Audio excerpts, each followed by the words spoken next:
Hi అండి, అందరికీ నమస్తే. మనం వచ్చేసి ఇప్పుడు ప్రస్తుతానికి పెద్ద కడుపూరు మండలం కంబల్దహల గ్రామంలో ఉన్నాము. మనం వచ్చేసి ఇప్పుడు మల్లికార్జున గారి రైతు పొలంలో ఉన్నాము. అన్న నమస్తే అన్న. నమస్తే అన్న, ఏ వెరైటీ వేసినారు? రానా వెరైటీ వేసినారు. రానా వెరైటీ వేసినారు. మీరు పత్తి పంట ఎన్ని సంవత్సరాల నుంచి సాగు చేస్తున్నారు? 4 సంవత్సరాలు 5 సంవత్సరాలు 5 సంవత్సరాల నుంచి పత్తి పంట సాగు చేస్తున్నారు. ఎన్ని ఎకరాలు సాగు చేస్తారు ప్రతి సంవత్సరం? 2 ఎకరాలే చేస్తున్నాం. ప్రతి సంవత్సరం 2 ఎకరాలు 2 ఎకరాలు సాగు చేస్తున్నారు. ఓకే, ఈ పోయినసారి రానా వెరైటీ ఎన్ని క్వింటాలు వచ్చింది మీకు దిగుబడి? 40 క్వింటాలు వచ్చింది. ఓకే, 2 ఎకరాల నడుమున 40 క్వింటాలు వచ్చింది. ఓకేనా.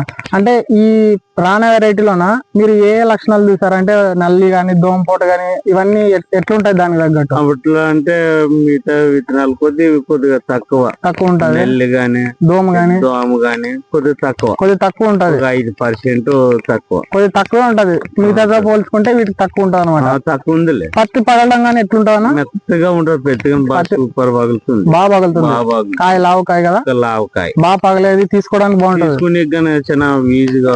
ఈజీగా వస్తుంది. ఒక కూలి మనిషి ఒక రోజుకి ఎన్ని కేజీల దాకా ఇడిపియగలరు?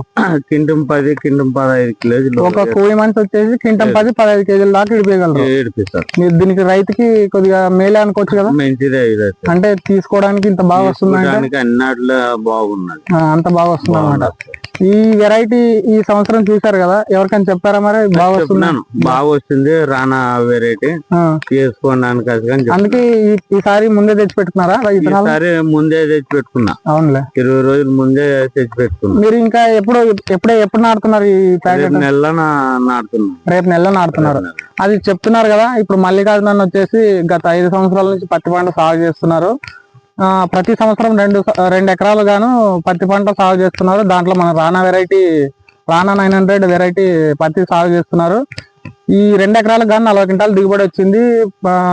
రైతుకి తీసుకోవడానికి గానీ దిగుబడి గానీ అంత బాగా వస్తుందని అన్న అనుభవంతో